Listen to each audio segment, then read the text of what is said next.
भाइयों बहनों, नौजवान दोस्तों, बुजुर्गों, आप सबको जय भीम, लाल सलाम। बहुत एक महीने से चुनाव चल रहा है।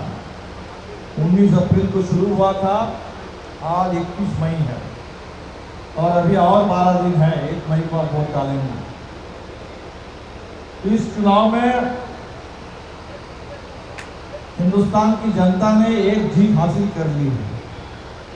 4 तारीख को परिणाम आएगा, उसमें और जीत मिलेगी, लेकिन एक बड़ी जीत हम लोगों ने हासिल कर ली कि मोदी जी ने जो सोचा था कि इतना लंबा चुनाव चलेगा, गर्मी का समय है, लोग थक जाएंगे, तो लोग थक जाएंगे, गर्मी में परेशान रहेंगे और हम कुछ भी प्रचार करके 400 पार का नारा दे करके आराम से चुनाव जीत जाएंगे।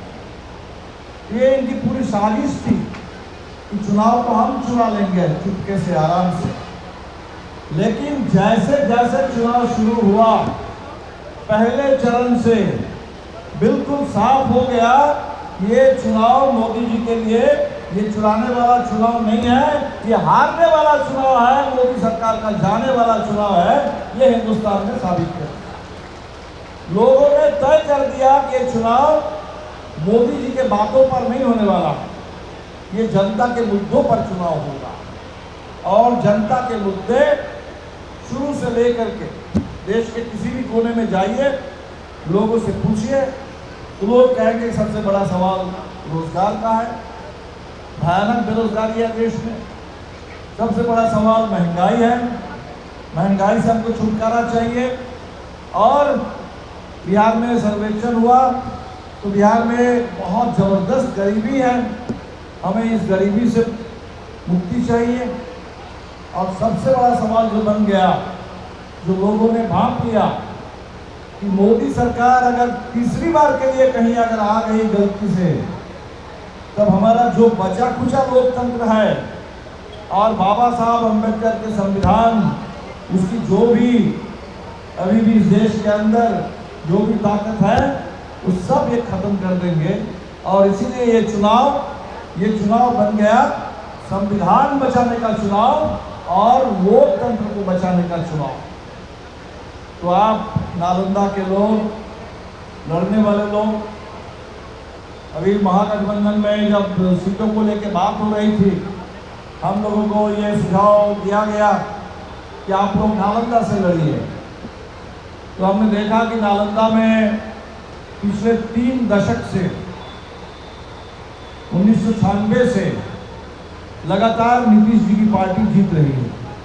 पहले समता पार्टी, जॉर्ज साहब जीत रहे थे, नीतीश जी खुद जीते 2004 में, और पिछले 3 चुनाव से नीतीश जी के प्रतिनिधि जीत रहे हैं। तो 3 दशक से नीतीश जी ने पूरा इस नालंदा को, उनकी पार्टी ने एक तरह से अपने कब्जे में ले रखा। तो हमने सोचा कि चलो ठीक है, अगर 3 दशक से यहाँ कब्जा है, तो कब्जा को अगर छुड़ाना है, तो इससे पहले डॉक्टर विजय यादव ही थे 1991 के चुनाव में जो जीते थे। तो इस बार का चुनाव भी इंडिया गठबंधन की मदद से लाल झंडे के साथ ही यहाँ से जीतेंगे। और संदीप सौरभ जी को इसमें हमने भेजा कि नौजवानों के मुद्दे पर, रोजगार के सवाल पर, नालंदा की उम्मीदों पर चुनाव लड़ा जाए। और इस चुनाव में निश्चित तौर पर आप अगर जीतेंगे तो न सिर्फ नालंदा में बदलाव आएगा, बल्कि पूरे देश में। क्योंकि हमने देखा देश का मुद्दा है, लेकिन जैसे हम लोगों ने नालंदा में लोगों से पूछना शुरू किया, तो पता चला कि नालंदा के लोग बहुत ज़्यादा दुखी हैं, बहुत ज़्यादा दुखी हैं। नालंदा के लोगों ने नीतीश जी का भरपूर ख्याल रखा, लेकिन नीतीश जी ने ख्याल नहीं रखा नालंदा का, पूरे बिहार का भी नहीं रखा और नालंदा का भी नहीं रखा। अगर आप किसी को सांसद बना करके भेजते हैं, एक बार नहीं, 2 बार नहीं, 3 बार भेज देते हैं, अगर वो सांसद ना संसद में कुछ बोले, ना संसद में कुछ करे, ना बाहर आकर के आपके लिए कुछ करे, आपके किसी संकट में आपके किसी काम आए, कोरोना के काल समय में आपकी सेवा करे, ऐसा कोई सांसद अगर आपको मिल जाए तो वहाँ के लोग तो दुखी होते ही हैं। और इसीलिए हमने देखा कि नालंदा के लोग ये इंतज़ार कर रहे थे कि भाई नालंदा में बदलाव होना चाहिए। और इसीलिए कल हिल्सा में हम लोग एक इसी तरह से कार्यकर्ता सम्मेलन कर रहे थे, तो हमने कहा इस चुनाव में नालंदा का नारा है कि सांसद बदल दो, सरकार बदल दो और अहंकारियों का राज बदल दो इस देश के अंदर। ये आपके पास मौका है। मोदी जी जब 2014 में आए थे, क्या नहीं वादा किए थे, कितने सारे वादे। सब कह रहे थे कि हमको मौका दीजिए, हम ये करेंगे वो करेंगे। 2017 में भी बोल रहे थे कि 2022 में आज़ादी के 75 साल पूरे हो जाएंगे, तो उस समय तक हिंदुस्तान में सबके लिए पक्का मकान बन जाएगा, उस मकान में शौचालय होगा, 24 घंटा बिजली मिलेगी, नल में जल होगा, आपको पूरे देश में 100 स्मार्ट सिटी बना देंगे, किसानों की आमदनी दुगुनी कर देंगे। तो लोगों ने जब सोचा था कि 24 का चुनाव, ये हिसाब देने के लिए 10 साल मोदी जी ने क्या किया, इसका हम हिसाब मांगेंगे, जवाब मांगेंगे उनसे, तो इस बार आकर के बोल रहे थे कि 2047 में जब आज़ादी के 100 साल पूरे हो जाएंगे, तब जाकर के हिंदुस्तान में विकास हो जाएगा, विकसित भारत बन जाएगा। पहले वादा करते थे कि हम ये करेंगे वो करेंगे, और अभी डरा रहे हैं कि इंडिया वालों की सरकार बन जाएगी तो आपके पास अगर 2 भैंस है, 1 भैंस चुरा करके लोग ले जाएंगे। अभी डरा रहे हैं। अभी 5 किलो राशन पर वोट मांग रहे हैं, और 5 किलो राशन पर भी झूठ बोल रहे हैं। 5 किलो राशन पर लोगों को डरा रहे हैं, कहते हैं कि हम मुफ्त में दे रहे हैं। क्या मुफ्त में दे रहे हैं? ये 5 किलो राशन देने का जो खर्च है, वो खर्च कौन इस देश के अंदर वो खर्च मिटा रहा है? सरकार के पास खजाने में जो पैसा है वो किसी पार्टी का नहीं है, वो अदानी अंबानी का पैसा नहीं है। अदानी अंबानी और पूंजीपतियों का पैसा तो चुनावी चंदे में चला जाता है, और सरकार तो पूंजीपतियों से ठीक से टैक्स भी नहीं लेती। सरकार के पास जो टैक्स है वो ज़्यादातर पैसा हम ही लोगों से, हम ही लोग जो बाजार में जाते हैं और कुछ भी खरीदते हैं, खाने पीने का सामान हो, एक माचिस का डिब्बा हो, कुछ भी आप खरीदते हैं, आप टैक्स देते हैं। आप सड़क पर चलते हैं, आप टोल टैक्स देते हैं। रेलवे की बात हो, अभी वंदे भारत की बात करते हैं, लेकिन पूरा रेलवे का किराया बढ़ गया है। रेलवे में स्लीपर क्लास के डिब्बे कम हो गए, सबसे इतना पैसा किराया बढ़ गया। कोई महंगाई के जरिए हमसे आप लूटते हैं, किराया बढ़ा करके लूटते हैं, टैक्स लाद करके लूटते हैं, और उसी का एक थोड़ा पैसा अगर हमारे देश के कुछ लोगों को आप 5 किलो राशन देते हैं, तो आप कोई कृपा नहीं करते हमारे लिए, आप कोई एहसान नहीं करते। आप इस देश के गरीबों का एक थोड़ा सा जो उनका हक बनता है, उस हक को आप देते हैं। सम्मान कीजिए इसके लिए। तो लोगों को डरा रहे हैं कि मोदी जी को वोट नहीं अगर मिलेगा, सरकार नहीं रहेगी, तो 5 किलो का अनाज नहीं मिलेगा। आपने देखा होगा उत्तर प्रदेश के चुनाव में बरेली में एक दलित चौकीदार को जमीन पर गिरा करके पुलिस वाले पीट रहे हैं। क्यों पीट रहे हैं? ये कहते हुए कि भाई मोदी जी से मुफ्त का राशन खाते हो और वोट किसी और को जाके दोगे। तो मोदी जी से राशन मिलता है, इसका मतलब कि आप मोदी जी के गुलाम बन कर रहे हैं। तो ना तो वो मोदी जी का राशन है, वो राशन का कानून भी हिंदुस्तान में इससे पहले से बना, और वो अनाज किसान पैदा करते हैं जिनकी कीमत किसानों को नहीं मिलती, और जो खर्च आता है वो खर्च विदेश की जनता देती है। लेकिन मोदी जी लोगों को डरा करके वोट लेना चाहते हैं, और इसीलिए इंडिया गठबंधन से हम लोगों ने तय किया कि अगर 5 किलो राशन का बात कर रहे हैं, तो इंडिया की ओर से 10 किलो मुफ्त राशन की गारंटी है इस देश के तमाम गरीबों की। किसानों की इतनी बड़ी मांग है इतने समय से कि हमें सभी फसल के लिए कीमत दे दो। कहते हैं हम किसानों को सम्मान करते हैं। कैसे सम्मान करते हैं? तो सालाना 6000 रुपये देते हैं। किसानों ने कहा कि भाई हमें आपका सम्मान नहीं चाहिए, आप एक काम कर दीजिए, जो हमारी फसल है उसकी सही कीमत हमको दे दीजिए। तो स्वामीनाथन आयोग, स्वामीनाथन को आप भारत रत्न दे रहे हैं, तो स्वामीनाथन जी की जो सिफारिश थी, उस सिफारिश के हिसाब से हमें फसल की सही कीमत दे दीजिए, बाकी हम समझ लेंगे, हम आपके पास नहीं आएंगे। आप हमको बस कीमत देने की गारंटी कर दीजिए। मोदी जी देने के लिए तैयार नहीं है। लेकिन इंडिया गठबंधन ने कह दिया, हमारे तमाम दलों ने कह दिया, इस बात की गारंटी है कि इंडिया की सरकार बनेगी और सभी फसल के लिए स्वामीनाथन आयोग की सिफारिश के मुताबिक किसानों को बिल्कुल लागत का 1.5 गुना MSP कानूनी गारंटी मिल जाएगी। हमने कह दिया, आप कह रहे हैं कि भाई हम 5 किलो अनाज दे रहे हैं, तो 5 किलो अनाज से क्या होगा? आप बात करिए भोजन की। अब भोजन की अगर आप बात करेंगे तो आपने क्या किया? आपने रसोई गैस इतना महंगा कर दिया, आपने कड़वा तेल इतना महंगा कर दिया। इस देश के अंदर हम लोगों ने कहा कि 500 रुपये सिलेंडर इस देश के अंदर, बिल्कुल इसकी गारंटी करेंगे हम लोग इस देश के तमाम गरीबों के लिए। हमारे साथियों ने कहा कि 200 रुपये यूनिट, 200 यूनिट बिजली गरीबों के लिए फ्री। अभी संदीप जी सुना रहे थे कि विधानसभा में संदीप जी ने ये सवाल उठाया और नीतीश जी ने कहा कि नहीं, ये गरीबों को मुफ्त बिजली नहीं मिलनी चाहिए और उससे गरीबों की सुरक्षा खतरे में पड़ जाएगी, उल्टा सीधा बोलने लगे। लेकिन हम लोगों ने कहा कि अगर दिल्ली में संभव है, अगर पंजाब में संभव है, तो बिहार में और पूरे देश में क्यों नहीं संभव होगा? पूरे देश में गरीबों को 200 यूनिट बिजली आपको फ्री देनी होगी और इंडिया गठबंधन ने इसको कमिट किया है। तो ये जो चुनाव है, इन मुद्दों पर हम लड़ रहे हैं।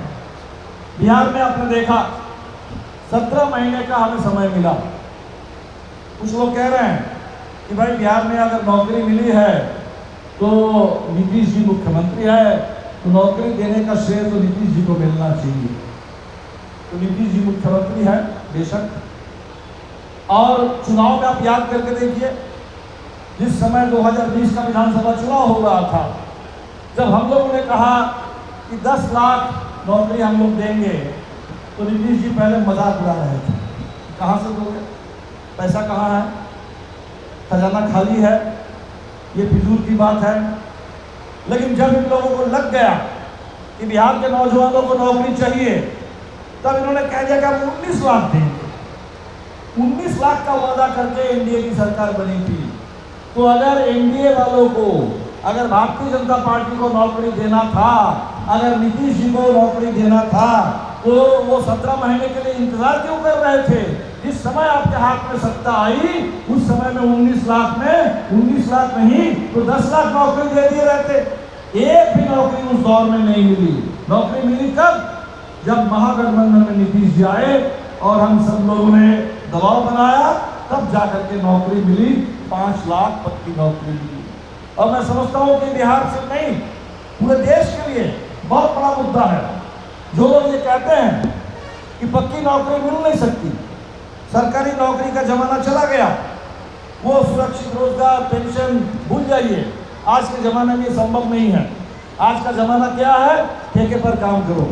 जमाना क्या है कि 75 साल की उम्र में मोदी जी भी प्रधानमंत्री बनना चाहते हैं, और जब अरविंद केजरीवाल ने कहा कि ये 75 में आपको तो रिटायर करना चाहिए, आपने अपनी पार्टी के दूसरे नेताओं को रिटायर करा दिया, तब ये लोग बोलने लगे कि नहीं, 2029 में भी मोदी जी रहेंगे, मतलब 80 साल की उम्र में भी रहेंगे। तो एक तरफ 75 और 80 साल की उम्र में आप देश पर राज करना चाहते हैं, और दूसरी तरफ हमारे नौजवानों को, 18 से 22 साल के नौजवानों को आप सेना में 4 साल के लिए अग्निवीर, उसके बाद 4 साल बाद सेना से आप घर भेज देना चाहते हैं। तो ये जो हम लोगों ने कहा है कि बिहार में जो शुरुआत हुई थी, बिहार से जो शुरुआत हुई, और इस बार इसको देश के पैमाने पर हमें लागू करना है। इंडिया की सरकार बनेगी तो केंद्र सरकार में जो 30 लाख खाली पद पड़े हुए हैं, उन तमाम पदों को भरा जाएगा और 1 करोड़ पक्की नौकरी इस देश के नौजवानों के लिए हम लोग देंगे। तो पूरा का पूरा जो इंडिया गठबंधन का एजेंडा है, वो और कुछ नहीं है, जो जनता की मांगे हैं, जनता जो चाहती है, इस देश के नौजवान, इस देश के किसान, इस देश की महिलाएं, इस देश के तमाम लोग, जो संविधान पर बात उठी है। आज सबसे ज्यादा इस देश को लेकर के दुनिया भर में चर्चा हो रही है कि क्या हो गया हिंदुस्तान में, क्या हो गया, इतनी नफरत क्यों, इतनी हिंसा क्यों? बात बात पर आप किसी घर पर बुलडोजर चला देते हैं, बुलडोजर से गरीबों का घर ढहा देते हैं, मुस्लिम लोगों का जान ले लेते हैं, किसी को सड़क पर पीट पीट करके मार देते हैं, कुछ भी बहाना आपको चाहिए, बस मार देना है लोगों को। कि इतनी हिंसा, इतनी हत्या इस देश के अंदर इतना क्यों? आज इसको लेकर पूरी दुनिया में परेशान है लोग। और हम लोगों ने इसीलिए कहा इंडिया की सरकार बनेगी तो कानून का शासन होगा, ये गुंडागर्दी का राज नहीं चलेगा, बुलडोजर का राज नहीं चलेगा। बुलडोजर का राज जाएगा और कानून का राज स्थापित होगा, न्याय का राज स्थापित होगा। और जो बाबा साहब अम्बेडकर के संविधान में जो कहा गया, ये देश सबका है, हिंदू मुस्लिम सिख ईसाई, धर्म कुछ भी हो, भाषा कुछ भी हो, जाति कुछ भी हो, बिना भेदभाव सबको इस देश में बराबरी का हक मिलना चाहिए, ये संविधान कहता है। और उसकी गारंटी करने के लिए चुनाव है। इसीलिए साथियों, इस बात के लिए आपको और पूरे देश की जनता को सलाम कि आपने इस लंबे चुनाव को एक जबरदस्त लड़ाई आपने बना दिया। और 5वां चरण में जो रिजल्ट कल सुन रहे थे, अमेठी में, रायबरेली में, फिर एक बार कांग्रेस वाले जीत रहे हैं, स्मृति ईरानी जी वहाँ से लगता है कि इस बार चुनाव हार के फिर भाग जाने वाली है। तो पूरे देश भर से ये पता चल गया कि मोदी जी को और बहुमत मिलने वाला नहीं है। तो अगले दो चरण में हमारा काम क्या है? अगले 2 चरण में हमारा काम है इस देश में हमें जो बढ़त मिल चुकी है 5 चरण में, इस बढ़त को एक निर्णायक बहुमत में तब्दील कर देना है, ताकि इस देश में एक स्थिर सरकार, एक स्थायी सरकार, एक मजबूत सरकार इंडिया गठबंधन की बन जाए दिल्ली में। ये अगले 2 चरण में हमको ये काम करना है। बिहार वालों को करना है, यूपी वालों को करना है, बंगाल वालों को करना है। चुनाव इन्हीं राज्यों में बचा है, बाकी बहुत सारे राज्यों में चुनाव समाप्त हो गया है। लोगों को जो करना था, लोगों ने अपना काम कर दिया। तमिलनाडु वालों ने अपना काम कर दिया, आपके केरल वालों ने अपना काम कर दिया, महाराष्ट्र वालों ने अपना काम कर दिया, राजस्थान वालों ने अपना काम कर दिया। अब बचा है बिहार, बंगाल, यूपी, हरियाणा, दिल्ली। अगले 2 चरण में हम लोगों को इसको पूरा कर देना है। तो आपसे बस यही अपील करेंगे, जो हम बात कर रहे हैं लोकतंत्र बचाओ, हम कह रहे हैं संविधान बचाओ, इसके लिए तो लंबी लड़ाई है, लंबी लड़ाई लड़ेंगे। और 1 तारीख को चुनाव के दिन क्या करना है? चुनाव के दिन लोकतंत्र बचाने का मतलब, चुनाव के दिन संविधान बचाने का मतलब अपना एक वोट का इस्तेमाल करना, अपने बूथों की हिफाजत करना, और ताकि इस देश में इस चुनाव को चुराने की कोई साजिश कामयाब ना हो। आप देख रहे हैं कि कितने तरह के चुनाव को चुराने का मॉडल बन गया है। चुनाव चुराने का मॉडल हमने देखा चंडीगढ़ में, 30 वोट में पक्का तय था, आम आदमी पार्टी और कांग्रेस बहुमत था, आपको जीतना है। ऐसा वहाँ काउंटिंग का तरीका निकाला गया चोरी करके कि जबरदस्ती भाजपा को विजयी घोषित कर दिया गया। सुप्रीम कोर्ट ने डांट दी, उसके बाद सुप्रीम कोर्ट की डांट के बाद ठीक हुआ। चुनाव में आपने देखा क्या क्या मॉडल है? सूरत मॉडल, इंदौर मॉडल, किसी को खड़ा नहीं होने दो चुनाव में, प्रस्तावकों को खरीद लो। मोदी जी के बनारस में कितने लोग चुनाव लड़ना चाहते थे, उनको नामांकन उनका रद्द कर दिया गया। ये नौजवान श्याम रंगीला जो मोदी जी की आवाज़ पर मोदी जी की भाषा में बात करते हैं, उसने कहा कि भाई मोदी जी, हम मोदी जी को जवाब देने के लिए बनारस में जाकर चुनाव लड़ेंगे उन्हीं की भाषा में, उन्हीं की आवाज़ में। ये लोग इतना डर गए कि उनका नॉमिनेशन भी रद्द कर दिया। तो एक तो इस देश में चुनाव चुराने के 3 तरीके हैं कि आपको या तो नामांकन भरने नहीं दिया जाएगा, जबरदस्ती विधायकों को खरीद लिया जाएगा, सांसदों को खरीद लिया जाएगा, सरकारों को गिरा दिया जाएगा, पार्टियों को तोड़ दिया जाएगा, केजरीवाल को जेल में डाला जाएगा, हेमंत सोरेन को जेल में डाला जाएगा, बिहार के अंदर नीतीश कुमार को किडनैप कर लिया जाएगा। ये सब करके ये लोग अपने अपनी सरकारों को चला। तो इसीलिए चुनाव के दिन हमें इस बात की गारंटी करनी है कि हमारा एक वोट उसका सही इस्तेमाल हो। ऐसा हमने देखा अभी वीडियो, उत्तर प्रदेश का चुनाव हो रहा था, एक विधानसभा, एक लोकसभा सीट है, उसका नाम है फर्रुखाबाद। आपने मुहावरा सुना होगा, लोग कहता है खुला खेल फर्रुखाबादी। तो फर्रुखाबाद में बहुत ठगने वाले लोग हैं, तो खुला खेल फर्रुखाबादी हमने देखा चुनाव में। एक 17 साल का नौजवान, बीजेपी के किसी नेता का बेटा है, बीजेपी के नेता का बेटा है तो समझ लेता है कि भाई हमको कौन क्या करेगा, हमारा कौन क्या रिजल्ट लेगा। तो वो बूथ में जा करके बीजेपी को एक नहीं, दो नहीं, 8 बार वोट डालता है, 8 बार वोट डालता है मशीन में दबा करके, खुद उसका वीडियो बनाता है और वीडियो बना करके सोशल मीडिया में अपलोड कर देता है कि देखो आप क्या कर रहे हैं। अब समझ लीजिए कि इतनी हिम्मत कहाँ से आई, कहाँ से दुस्साहस पैदा हो रहा है। उनको लग रहा है कि देश में चुनाव आयोग है नहीं, कोई कुछ बोलेगा नहीं, मोदी जी का राज है, मोदी है तो मुमकिन है कुछ भी कर लेंगे इस देश के अंदर। तो कुछ भी कर लेने का, कुछ भी बोलने का, कुछ भी करने का, ये जो इसके अंदर ऐसे दुस्साहस पैदा हुआ है, इसको रोकना है। और इसीलिए चुनाव में बिल्कुल एक एक वोट ठीक से दीजिए, जम के दीजिए।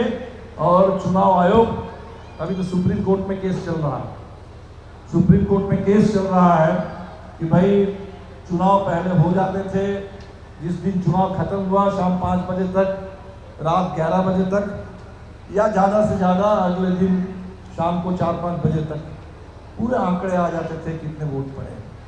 अभी चुनाव आयोग ने क्या शुरू किया, 11 दिन बाद, 11 दिन बाद आंकड़े बता रहे हैं।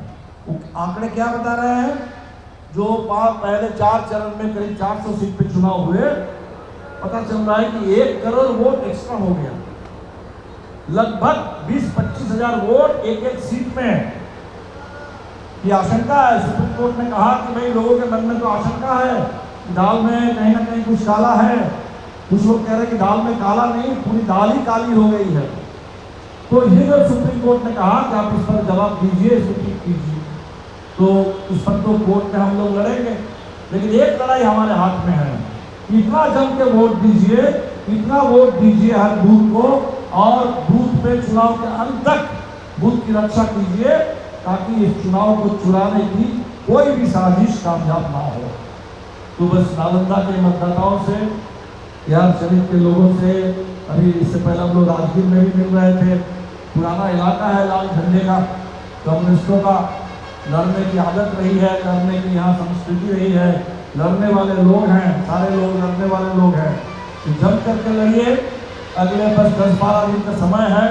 भाषण हम लोगों ने खूब दे दिया आज, अब भाषण की अब ज़रूरत नहीं है, बाकी मेहनत की ज़रूरत है, घर घर जाने की ज़रूरत है, हिम्मत की ज़रूरत है, ताकत की ज़रूरत है। पूरी ताकत बटोरिए, पूरी हिम्मत के साथ, मेहनत के साथ एक एक वोट डाल दीजिए 1 तारीख को, ताकि 4 तारीख को जब वोटों की गिनती हो जाए तो आपको नालंदा के लोगों को पता चले इस बार नालंदा को संदीप सौरभ जैसा एक सांसद मिल गया है, जो सांसद नालंदा की आवाज़ बन करके संसद में भी काम करेंगे और आपके हर सुख दुख में आपका साथ देंगे, आपके साथी बनेंगे। एक नौजवान नेता, मौका दीजिए।